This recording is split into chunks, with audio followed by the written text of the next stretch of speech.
चूंकि आज शिवरात्रि महापर्व है, अधिकतर लोग व्रत रखते ही हैं और रखना भी चाहिए।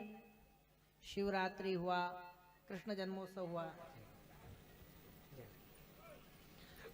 इनमें आप लोगों को व्रत अवश्य रखना ही चाहिए।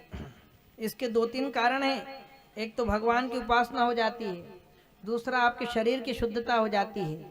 वैज्ञानिक भी कहते हैं कि भैया 7-8-10 दिन में एक दिन तो थोड़ा भूखा रहना चाहिए, जिससे आपका शरीर में जो लीवर किडनी है वो थोड़े साफ हो जावे, अच्छे से काम कर ले। एक दिन का काम तो सब बंद करते हैं, आप भी रोज रोज काम करते तो एक दिन छुट्टी का आता है, उसमें संडे, तो रविवार को आप लोग थोड़ा विश्राम करते, फिर रिन्यू हो जाते हो 7 दिन का काम करने के लिए। ऐसे ये व्रत आपके शरीर का सर्कुलेशन भी बनाते हैं, इसलिए भी आप लोगों को व्रत आदि करना चाहिए। तो इसीलिए भंडारे की व्यवस्था कल है और ये यज्ञ का प्रसाद है। अंतिम में प्रसाद का भी अर्थ बताऊंगा। बोले शंकर भगवान की। तो कल सभी लोग इस भंडारे का ही प्रसाद लें। आपको ऐसा विचार आ जाए कि अरे शिवरात्रि का व्रत था और हम लोग क्यों भंडारे का प्रसाद खाएं। क्योंकि भंडारे का प्रसाद इसलिए खाना जरूरी है कि जैसे शिवरात्रि को शंकर का पूजन करो और शंकर का प्रसाद त्याग के और आप अपना काम करने लग जाओगे तो संपूर्ण शिवरात्रि का फल नष्ट हो जाएगा। इस प्रसाद की महिमा आप लोगों ने सत्यनारायण व्रत कथा में सुनी होगी। कैसे राजा ने प्रसाद को त्याग दिया और जब नगर को गया तो सारा नगर उसका जलकर भस्म हो गया, सारे पुत्र नष्ट हो गए।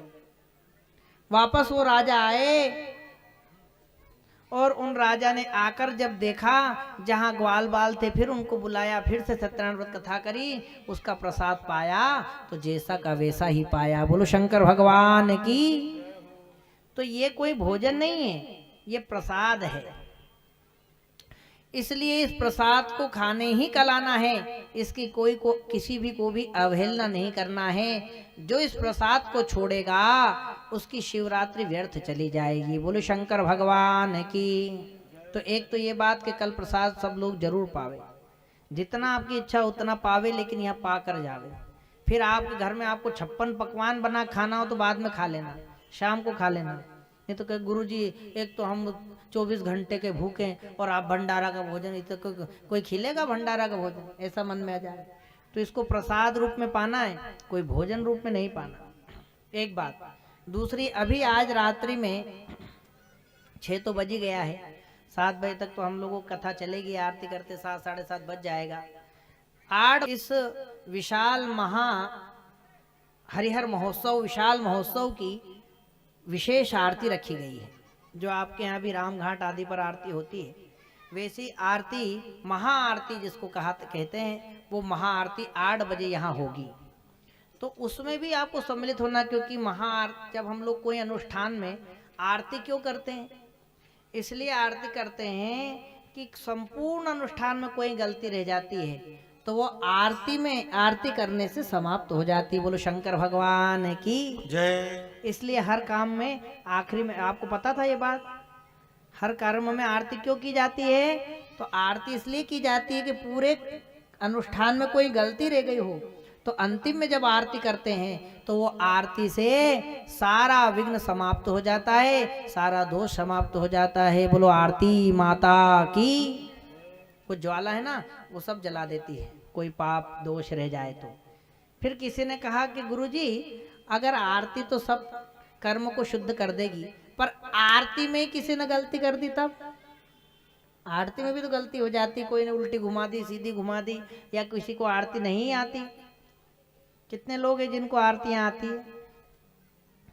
बोलो शंकर भगवान की। देखो ये तो हिंदी की आरतियां हैं, कम से कम अपनी दुर्गा जी की आरती, शंकर भगवान की आरती, गणेश जी की आरती, जय जगदीश हरे की आरती, आपको पूरे जीवन भर में 4-5 आरती तो आना ही चाहिए।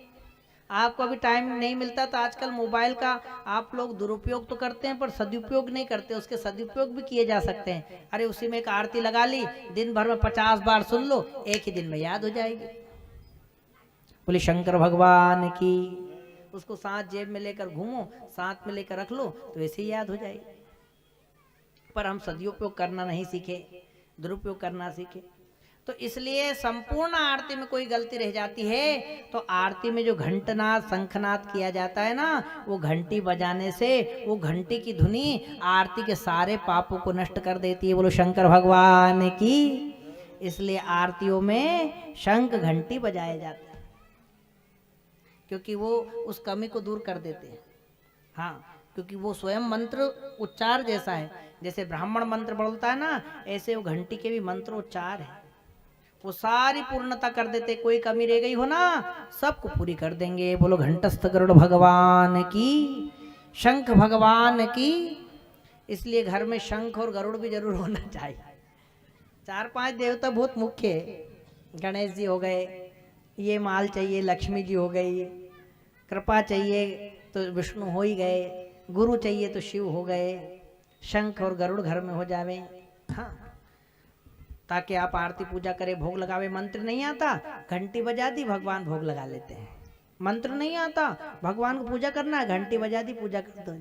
मंत्र नहीं आता, जल चढ़ाओ, एक हाथ से घंटी बजाओ, घंटी मंत्र बोलेगी, वही पंडित जी और इतने में जल चढ़ जाओ। शंकर भगवान की। पर इसका मतलब ये नहीं कि आज से गुरु जी का पत्ता कट। अब गुरु जी अगली बार प्रवचन रखेंगे तो एक बड़ा घंटा बांध देंगे, टन टन टन टन बजता रहेगा और प्रवचन सुन लेंगे। अभावे कोई कमी हो तो उसका पूरा करती है, ये नहीं कि वो कमी ही नहीं, आप पूरा उसको ही बना दे। बोलो शंकर भगवान की। इसलिए महाआरती में भी सबको शामिल होना है। भगवान हनुमान जी के अवतार का मैं वर्णन आपको सुना रहा था कि मोहिनी अवतार जब लिया भगवान विष्णु ने, भगवान शंकर ने जब देखा मोहिनी को तो भगवान शंकर भी मोहित हो गए। उन्होंने इतनी सुंदर स्त्री नहीं देखी कभी, ना उसमें ऐसा भाव रखा।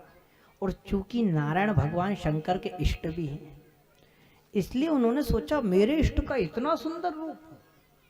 और जैसे भगवान शंकर, देखो ऐसे शंकर जो कामदेव से मोहित नहीं हुए पर अपने इष्ट से नारायण से मोहित हो गए।